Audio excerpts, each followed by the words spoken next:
Hello you guys, welcome back to my channel. Today's video is going to be doing book stuff or an ultimate book video. I don't know, everybody kind of calls it something different at this point. We're just going to be doing a bunch of bookish things together today. I'm going to be sharing a book haul with you guys, finishing my 2025 reading journal, reorganizing my bookshelves, talk about my January TBR, and do a November wrap up. So we got a lot of stuff to do today. I have a feeling this is going to be a long video, and we're going to start it out with a book haul. I've accumulated quite a few books over the past like month and a half, 2 months or so. Majority of them I did get for Christmas from my loved ones, which I am very thankful for. They all know how I like to read, so books are the perfect gift for me. So we're gonna go ahead and start there. We are gonna start it with the books that I'm most excited for. I got the first 4 books in the Emma M. Lyon series. I didn't own any of them because I read them all on my Kindle, and I talked your guys' ears off about how much I loved this series last year, so I feel like you guys get how excited I am about having these in my possession and being able to display them on my bookshelves now. That's why I'm so excited to reorganize my bookshelves, because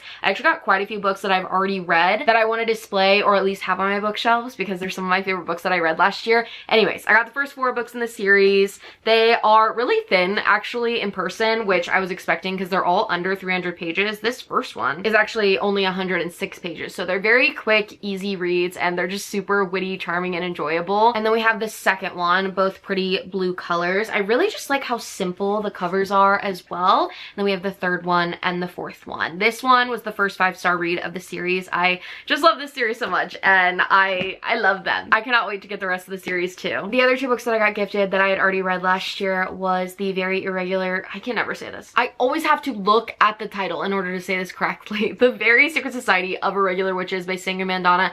I love this book. Honestly, very similar writing style to Beth Brower in Emma M. Lyon, just because they're both set in England, and I feel like there's that like witty British humor to them. I absolutely love this one though, 5 stars. And then we also have If We Were Villains by M.L. Rio. I really enjoyed this one. I want to reread this, but I feel like upon a reread I might rate this 5 stars. I just thought that this was so well done. The character development, everything about it. I talked about this book a lot last year, so I'm not going to go too far into it now, but I'm really excited to have it on my shelves now. Now getting into the books that I haven't read yet, I got the rest of the Barrowtown series. The second one, Us Against You, and then the third one, The Winners. These are both by Frederick Bachman.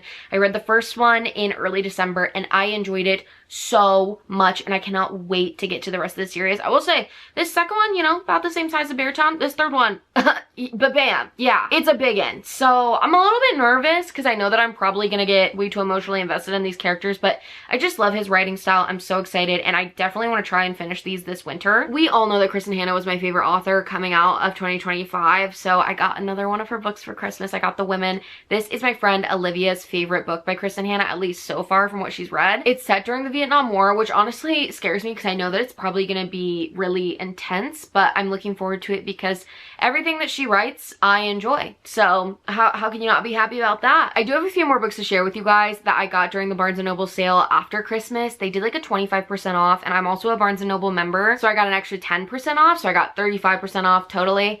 That's how math works. I didn't need to explain that. And I'm not gonna lie, I got a lot more books than I thought I was going to, but I also do read a lot, and these are books that I'm really excited about and hopefully going to read them very soon. Anyways, I ended up getting 3 books that are on my 2026 TBR. The first one is Atmosphere by Taylor Jenkins Reid. Honestly surprised that I hadn't bought this sooner because I'm really excited to read this. I just haven't really been itching to pick it up, and I wanted to pick it up more around the time that I thought I was gonna read it, but then there was a sale, so I just bought it because I know I'm gonna read it eventually. I have a really high suspicion that I'm going to really like this book. The next book is The Nightingale by Kristen Hanna. Nobody's shocked that there's another Kristen Hanna book in this haul. I want to read everything that she's ever written, and as you can see, there's a little bookmark in there, and that's because I'm already halfway through it. I'm reading it for another vlog, so I'll have thoughts on this book coming out sometime in the month of January. And the other book on my 2026 TBR that I got was A Witch's Guide to Magical Innkeeping by Mandana. I loved the first one so much, so I'm really excited to see what I think of this other one. I don't know if these are interconnected or in completely separate worlds, so I guess I'll have to wait and see once I actually read it. Then I got The Correspondent by Virginia Evans. Everyone has been loving this book recently, and I have been wanting to read so much more realistic fiction, and this is in a letter format style, which I feel like will just be very fast-paced. So that makes me even more excited to read it. I believe it's just about this old woman named Sybil, and it says that she just writes letters to make sense of things going on in the world and in her life, and I don't know, that just sounds really intriguing to me, and I'm really excited to pick this one up. I've also heard great things about the audiobook, so I might hybrid read. We'll have to wait and see. And the last 3 books that I got were the final 3 books in the Emperor in the Ashes series. I read the first one in December and I really enjoyed it, so I figured since there was a sale, I might as well just pick up the rest of the series now because I'm planning on reading this and finishing the series in the first half of this year. So I got the second one, A Torch Against the Night. The third one is A Reaper at the Gates, and then the fourth one is A Sky Beyond the Storm. They're all by Sabaa Tahir. And can I just say, I love these covers. I think they're so absolutely beautiful, and I cannot wait to put them up on my bookshelves and have all of these like spines aligned. It's gonna be so stunning. I cannot wait. I know I already said that, but cannot wait times 3. Those are all the books that I got, and I am so excited about all of them, whether I've read them or not. I just feel like starting the year off with a nice book haul with books that you're excited about is just a really nice way to make you feel excited about reading going into the new year and excited to reach your goals. So I think that we are going to reorganize my bookshelves a little bit. I did end up taking off my Christmas decor, so there's a few spots that are kind of empty or just a few things that I want to move around. And I also want to put the books that I've read that I got up as well. And then I also want to reorganize my TBR cart based off of the books that I'm prioritizing right now. So let's go ahead and start with reorganizing my bookshelves, and then we'll get into my TBR cart.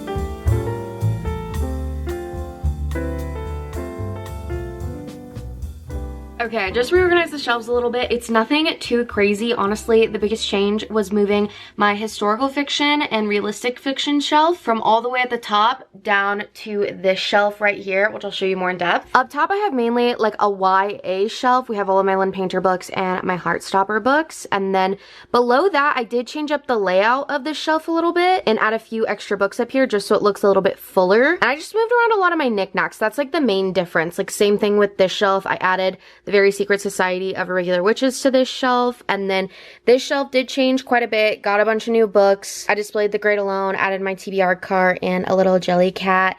I also changed the layout of this shelf right here too. One Golden Summer used to be displayed over there. Now it's more displayed in the middle, and then all I did down here was change out the decoration. I put a photo of Luke and I there. Also, these little Miffies that are up here, they're blind boxes. They're like my newest obsession, and there's really cute little trinkets to put on my bookshelf. But over here on the predominantly fantasy side, I didn't really do a lot of changes. The only 2 changes I did were on these 2 shelves right here. I added my book award here because it didn't fit on the romance shelf, and then same with this jelly cat. I just put it on top of my ACOTAR books. I do need to figure out where this is gonna go because this used to be on a shelf, but now I'm kind of running out of room on that side. So I think I'm gonna try and stick it on my TBR cart, which is what we're going to be doing next. I want to organize my TBR cart in a very specific way. I took all of my books off, as you can see, and I have them all over here to my left.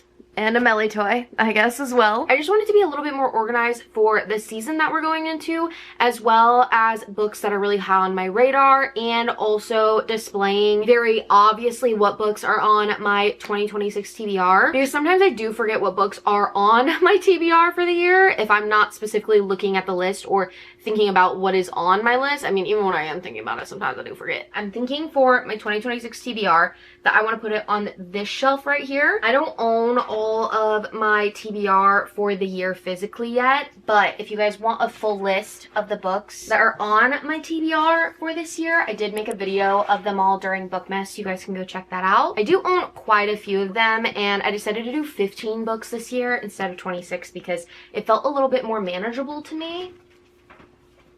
I'm already really loving this because then I don't have to like guess and check my reading journal every time I want to know what's on my yearly TBR. On this first shelf, I want to do books that are a part of my seasonal TBRs as well as books that are just really on my radar right now. These three are very high on my radar for January. I didn't make a January TBR video because I like to do a lot of mood reading during January, but these are the books that I have chosen so far for my January TBR. I'm gonna see if I can fit Crescent City 2 on this shelf too. I don't know if she'll fit. Oh, no, she fits perfectly actually. Okay, great. I also really want to read Us Against You this month. Alchemy of Secrets is on my winter TBR, so is The Night Road, The Next Ember in the Ashes, and Windy City series book. And since there's room up here, I would love to get to The Correspondent and to Buckeye sometime very soon too, so that looks great. Moving on to the third shelf, these are going to be books that are out of season or just aren't really on my radar anytime soon. Not to say that I won't read these books anytime soon, but they're definitely not super high up on the TBR right now. As you can see, the front half of each of these shelves is pretty full, and I actually have quite a few books still on the floor here, so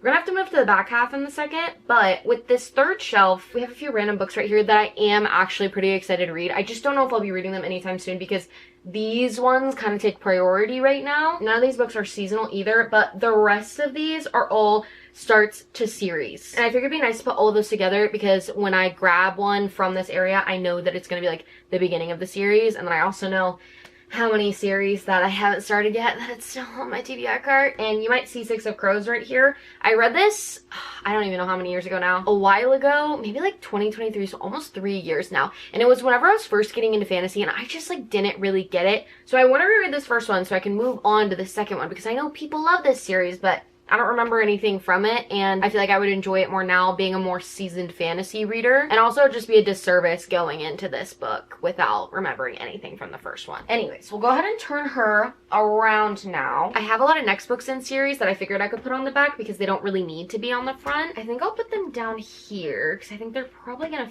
fit better. I have two out of season reads that I figured I could put down here as well, and then I also have, oh, that is not what I wanted to do. I have my Percy Jackson box set that I think will fit really nicely down here. And then I just have a few other random books left. I think I'm just gonna put these back here and then call it a day. I'm just gonna put them like that. Actually, before I call it a day, I have a little bit more room up on this top shelf, which I'm gonna put the next book in the Dungeon Crawler Carl series and then Alone with You in the Ether up here because these are books that I would love to get to. I don't know if I'll be able to read all of these, but I want to continue this series, and I also want to get to this book so bad. It has been on my TBR for so long, so I feel like it needs to be on the front, so I do not forget about it. I was also kind of hoping this little crate could fit up here on top somewhere because it just has like all my bookmarks and stuff, but I don't know if it's going to be able to fit up here because of all the hardcovers. I might be able to move those around though. Nope. Okay, they still don't fit. It does actually fit this way, and I kind of like that, and then I can just put the books that are like on my immediate TBR up here. So let me move this around again a little bit. After a lot of reshuffling, I think I finally figured it out. Up top, we have my little crate of bookmarks, tabs, Kindle cases, random stuff like that. And then the books that I really, really want to read right now, my priority TBR. This next shelf has the books on my 2026 TBR. This next shelf has a lot of start to series and just other books that are higher on my radar than the ones on the back. Bottom shelf on the back, we have books that are continuing series or out of season.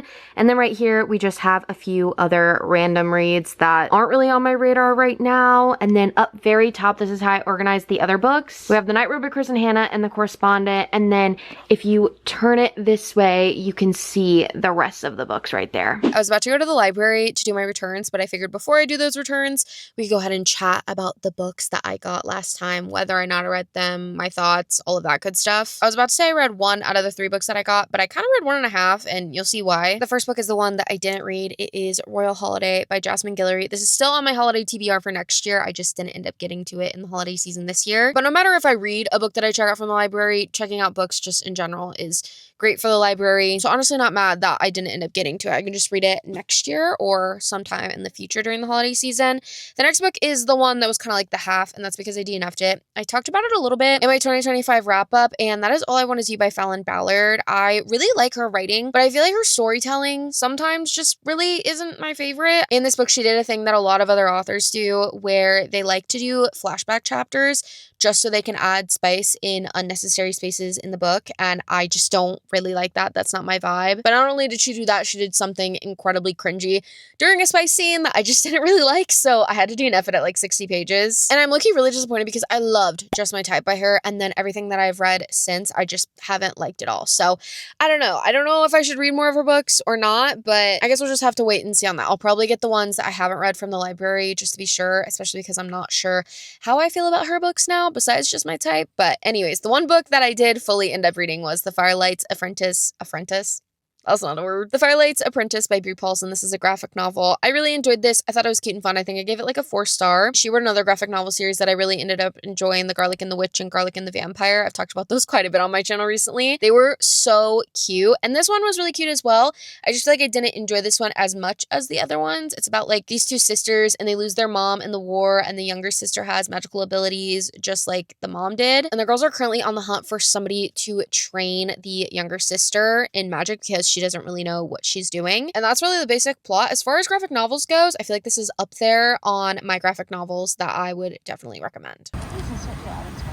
I want to do a November wrap up in this video because I never ended up doing one, and I think my plan for this year, let me know what you guys think in the comments, but I think I want to do seasonal wrap ups because I had been doing them monthly, and then I did them bi-monthly, and then I did them quarterly, and I feel like filming them seasonally might be a better way to like group those books up so you can see what I read like in the winter, spring, summer, fall, and you can go look at those videos whenever you're looking for book recommendations, I guess. I don't know. Let me know what you guys think down below. But for now, I am just gonna do my November wrap up in this video. I read 8 books in the month of November. I read 1 literary fiction, 1 romance, 2 fantasy, 2 novellas, 1 graphic novel, and 1 nonfiction. And I also have the page count and the average rating on screen. Now, since this isn't like a whole separate video, it's gonna be a little bit more laid back, a little bit more lax, especially because I did read quite a few of these in reading vlogs. So if I did, I'll mention those reading vlogs as well if you're curious about my thoughts while reading those books. With that all being said, let's just go ahead and get into it. And we're starting off with a bang because the first book I read in November was one of my favorites of the year, and that was Firefly Lane by Kristen Hanna. I did read this in a vlog, so I'll link that down below. Like I said, this book is following our 2 main characters, Tully and Kate, and it follows their friendship throughout the years. You get to see them in the 70s when they're like 10, and you get to see them grow up, have kids, grow in their careers, get married, all of that stuff. And I think that this book just so beautifully encapsulates friendship, especially between 2 very human and perfect people, because nobody's perfect, no friendship is perfect, and I really did love that and enjoy that. I highly, highly, highly recommend this book. Now, are either of these characters perfect? No. Like I already said, they're very imperfect, but I think reading about that made it feel even more real, and I just really loved it. This book was no question a 5-star read. I loved it a lot. And then the next book I read was Everything is Tuberculosis by John Green. This is a nonfiction book, and it's very unlike me, but I've just heard amazing things, and it was really interesting. I feel like at the beginning, since I did listen to this on audio, I had to go back a little bit at some points because I found myself tuning out, but I feel like the more and more I listened, the more I really understood that everything relates to tuberculosis. A few of the things that really stuck with me is that the beauty standards were literally made to match that of consumption or tuberculosis because of the fact that so many people had it. The fact that people with tuberculosis had to go through so many hoops just to get their medication was also just insane to me, no matter where you really were. It was like, yeah, I already have this disease, and now I have to go to the store every single day. Sorry, my air just popped on, but now I have to go to the hospital every single day and get my medication. Okay, cool. Thanks guys. That's super helpful. And also, it's just a disease that we have every ability to cure, and yet we don't. Like that, why? I don't understand that. This is a book that I could see myself rereading, and a book that I would definitely recommend to others if they're looking to get into nonfiction. I myself am trying to get into nonfiction. I feel like this was a really great place to start. I'm not going to rate it because it is nonfiction, and that, I don't know. I don't really read enough nonfiction, I feel like, to rate it or to know, but I did enjoy it. Then I read The Most Wonderful Crime of the Year by Ali Carter, and I enjoyed this. It was a little cheesy, but it was to the point where it wasn't cringy, in my opinion. So like I could still enjoy it and get into the story and like the characters. Our 2 main characters are both authors, and it's kind of like a little bit of enemies to lovers. They both get invited to one of their favorite authors' houses in England for the holidays, and there ends up being like a mystery that happens and they have to solve it together. I enjoyed the mystery element. I feel like that added element made it feel less cheesy at a few points, and I liked the parts that felt a little bit more real. It was just like a fun book. I think I'd rate it like a 3.5 8.5. I didn't really connect with the characters a ton, but it was fun and I liked it. I would read something else by her. I've heard good things about The Blonde Identity specifically, so I'm curious to see what I think of that because I'm starting to want to read other mystery books, but it feels like with her writing, it's not too intense, so I might enjoy that. Then I read 2 novellas from one of those like Amazon novella collections. This collection specifically came out during Halloween, and I read Allie House. I can't speak, sorry. First I read Hot for Slayer by Allie Hazelwood, and I was like, whoa. Like, me liking a novella, groundbreaking. Like, I loved it so much. It was so fun. I feel like I almost wanted a full book of these characters because I could have seen myself enjoying it even more if I had more of these characters. It's about a vampire and a vampire hunter, and I feel like having a novella written about that, you don't need to know much more than it being about a vampire and a vampire hunter. Like, that provides all the context you need. And I don't think it specifically needs to be read up to Halloween. Like, you could read this now if you're looking for a short story or novella. It was very enjoyable. So then I decided to read Falling by Christina Lauren. It was fine. Nothing really special. Like, it was just like meh. Didn't really do anything for me other than helping me reach my reading goals. So I wouldn't recommend that one. And I don't know if I'll read any more in the series. I am kind of curious to see what I think of the other ones, or if they're all kind of hit or miss, because I feel like a lot of the novellas in the Amazon/Audible collections for the holidays are always hit or miss. So I don't know. I think I might just chill on the Halloween collection until Halloween rolls around, and then I'll decide if I want to read more. But the next book I read was Dungeon Crawler Carl by Matt Dinneman, the first book in the series. Luke and I did a book swap. He read the first book in the Throne of Glass series, and I read this. He really loved this series last year, so I was really excited to give it a chance, and it was definitely really good. I can see why he liked it. If you're a gamer, I think you would really enjoy this. It's mixing video games with reality TV in a way, and it also kind of gave off the vibes of the Hunger Games as well. The political system is also very deep, but I feel like I didn't get enough of it in this book to fully feel satisfied, I guess, so I'm really looking forward to that as I read the rest of the series. But I did enjoy it. It was a fun time. If you have a partner who's not really into reading but they do like video games, specifically like dungeon crawling video games, I think they would really like this. It was very action packed, but I feel like I just wanted like a little bit more. Then I read The Firelight's Apprentice by Brie Paulson. I did talk about that earlier whenever I was returning my books to the library, so I'm not going to talk about it too much now, but it was cute and fun if you're looking for a graphic novel read. And the last book that I read in November was An Ember in the Ashes by Sabaa Tahir, another start of the series. I read this in the same vlog that I read Firefly Lane in, but I really enjoyed this for a first book in a fantasy series. There was quite a bit going on at the beginning and I was on the edge of my seat, honestly, but then I feel like it slowed down a little bit in the middle and I was like, all right, like, come on, let's pick up the pace a little bit here. And then it did, and once it did, I was excited. I felt the chemistry between the two main characters. I was really just like itching for them to interact a lot the whole time. I really like the subplot of romance. I'm really excited to see where the rest of the series is going to go, and hopefully I can get to it sometime this winter and spring because I do want to finish this up soon, but it's really good so far. Anyways, that was my quick little wrap up for November. I just wanted to share all the books that I read because I didn't talk about them all in videos, and I feel like it would have been weird for me to do like a winter wrap up and not talk about November at all. So there we have it.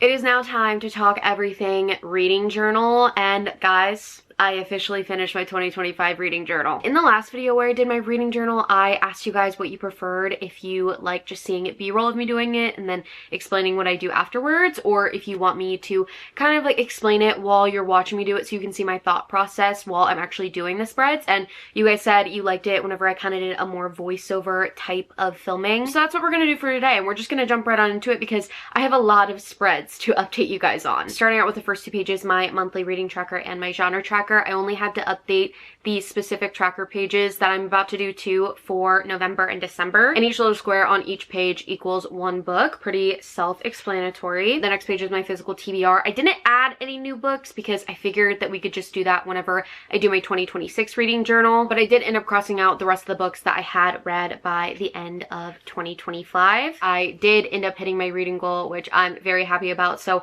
I just ended up filling out all the rest of the squares. The next page is my 2025 TBR, and I did not fill out anything on this page because I didn't read more from it, unfortunately. I did fill out quite a bit of the next spread, which was my reading bucket list. I didn't fully finish it, as you guys will see. I might go back and fill out more later, but I'm already in the mood to create my 2026 reading journal, so I feel like little things like that don't really bother me. Now it's time for my monthly spreads. Each month gets their own page full of all the books I read, statistics, and all of that, and normally they look not a lot like this, and that is because I kind of mix the stats together for September and October. I want to see see how it looked going into the new year. I wanted to know if I liked that more than what I was doing, and unfortunately, I don't like it more than what I was doing. I think I like the colors and the theming of this page. It's very fall. The thing that I did at the very top with how many pages I read total looks a little wonky too, but at the end of the day, with me being a huge perfectionist, especially where creative things lie, I feel like it's good for me whenever things don't always come out perfect. I kind of outlined each of the books in a different way for this spread, with just like boxing them. Didn't love that. I had been doing squigglies, which you guys will see later, which I think is my favorite way to do that, and I think I want to bring that into the new year. And I feel like next year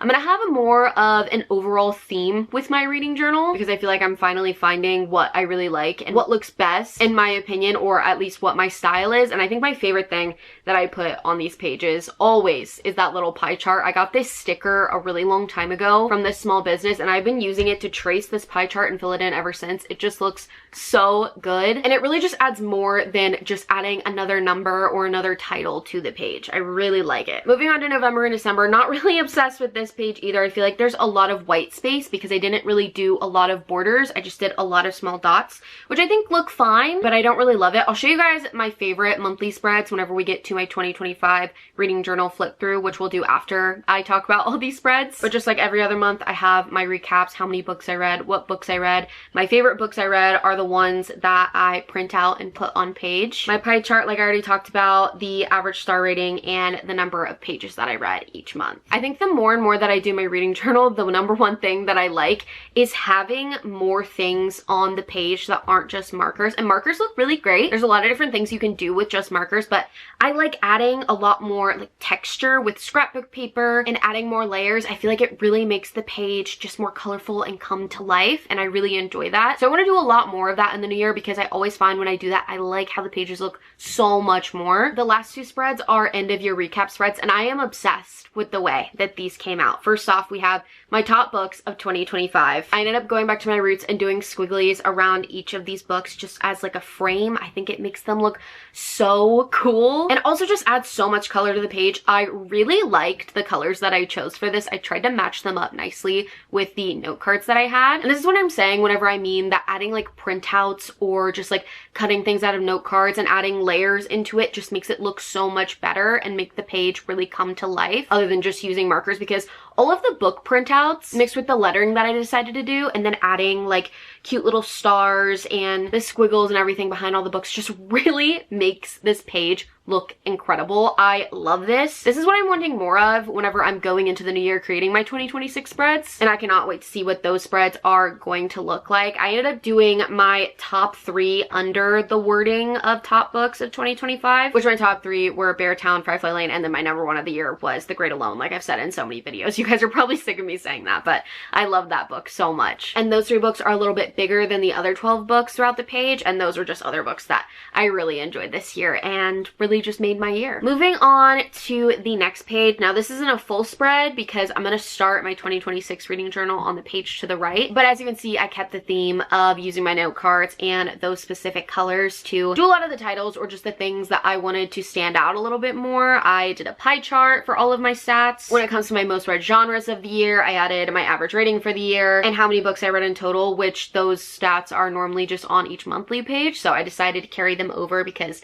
it just honestly made sense for a yearly wrap up to keep like the kind of same theming that I do for my monthly wrap ups. And then I also did something a little bit different that I've never done. I did a top 5. That is it for my 2025 reading journal. It is all finished, so now I'm going to take you guys through a full entire flip through and talk you through it. We're going to start with my title page. Looking back at this, I don't hate this page. I ended up buying a lot of washi tape at the beginning of this year, and I think just in general the washi tape that I bought unfortunately isn't really my style. I do like the book pages. I want to bring that more into the new year. I haven't really done that a ton since I did this page, but I think that'll look really good. I do like the way I cut out the letters. The stuff in the middle, I don't really know what I was doing there, but I feel like I figured out what I wanted to do in the future. Next, we have my monthly tracker and genre tracker all filled out. I love these pages. I'm going to continue them in the new year, but I want to do a different style of them. I think that they look really cool whenever they're filled out, but I don't love the colors. I don't love the washi tape. I actually messed up quite a bit on the genre tracker page, which you can't tell because I covered it up, but I want those to look a lot different next year. For my physical TBR page, I actually love this page. I think it looks really, really good. I think that I want to add a larger larger border to it next year, but I do like the black and white stripes or checkers. I want to add checkers more to my reading journal next year too, because I really just love the way that that looks. My reading goal page looks fine. I'm not really obsessed with it, and you'll see this as we go along, but if I had anything where I wrote on it at the beginning of the year with a black marker and then I had to color that in, it smeared all over the place. And I don't think that's going to happen next year because I have found a pen that I really like, so I'm looking forward to that not happening, because that honestly does really bother me, and you're going to see more of that in my 2025 books for 2025 spread too. Some colors didn't, some colors did. I tried my best to like color around it and then fill it in really slowly over the black, but some of it just didn't look great. Honestly, this page isn't as bad as I thought it was, and overall I do really like how this spread looks. I did something similar to it last year. I got this inspiration from Rachel Catherine, which is where I get a lot of my reading journal inspo. Her and Katie is reading, and just Pinterest in general, they have a lot of great ideas. So I'll probably do something like this similar to it next year, but I have a lot less books to put on my list for next year. Reading bucket list page, I love this page. I really like the border. I think it's fun. I think next year I want to come up with more fun bucket list ideas, but I love how this page looks at the end of the year. It's so fun and colorful. Series tracker, I want to add a larger border to this next year, especially because I didn't even start the second page, but I will definitely be doing this page next year because it is a great way to track my series. And now we are into my monthly spread. So starting out with January and February, I like the way that these look. Not completely obsessed with them, but I feel like I was still trying to find my style. Then we have March and April, and these might be my favorite monthly spreads of the year. I think that these look so good. This is where I started doing little squiggly type framing around the books. I don't really know how else to explain it, but I think it looks so good. I love the green and I love the purple. I like how the pages are both unique but also like fit within the same theming. I always take one color per month and use that color as the month's theme, and I just feel like these two look incredible. May and June I tried something different and creating even more of a border with like that wavy thing that I've been doing, and I honestly didn't love it because I feel like I didn't have enough room to do what I was trying to do with my monthly spreads, but I think that they still look fine. Not really my favorite, but I think July and August might be my favorite spreads. This is whenever I started cutting out little squares of my note cards and writing letters on them and then kind of angling them in a different way. I think that that looks really good. I like the use of the squigglies here. I think everything looks nice and cohesive. September and October, we already talked about that. Don't really love this page, and I don't really love the November and December wrap-up pages either, but it's okay because we're about to move on into a new year. My top books of 2025 page looks incredible. I added a ton of stars, and I feel like it really just made the page come to life more, made it look even more colorful and fun, and also filled a lot of that blank white space that I have on this page prior to adding the stars. And then I also added stars to my 2025 stats page, which I feel like also made it come to life more, but I already talked about that page, and that is our flip through all the way done. I hope that that more chatty flip through and just me talking while I did my reading spreads either gave you guys some advice or some sort of inspiration for your reading journal if you're doing one in the new year. I highly recommend it. It's really fun, and it's also a nice way to be off my phone. It does take quite a bit of time, but if I lock in with an audiobook, I can sit there and do some spreads all day. Like, it is just such a fun and therapeutic as well as a creative thing to do. So I highly recommend doing one for the new year. I am planning on doing a 2026 reading journal video showing you guys my spreads, exactly how I created them, kind of what I did just now, but for the beginning of a new year. So if you guys are interested in that, that will be coming out very soon in the month of January. I'm really excited for that video. I have not started yet, as you can see, but I feel like it's gonna look really cool. I have some new supplies coming that I'm really excited about. And those are all the bookish things that I plan on doing in this video with you guys. Thank you so much for watching. I hope you enjoyed it. If you did, don't forget to like and subscribe, and let me know if you guys would enjoy more bookish things, ultimate book video, whatever they're called, videos. If you want to see more of these in the future, let me know in the comments, and also comment down below if you watch until this far in the video, the cloud emoji, so I know who the real ones are who watched until the very end. If you want to keep up with me on the daily, you can go ahead and follow my socials. They're linked down below in every single video, and I think that's going to be it for me today. I love you guys so much. Thank you once again for watching, and I will see you guys in my next video. Bye guys. We have a little friend. Hi, are you joining me for this video? Luke just parked right next to me, and he had no idea I was in here. Hi. Peace.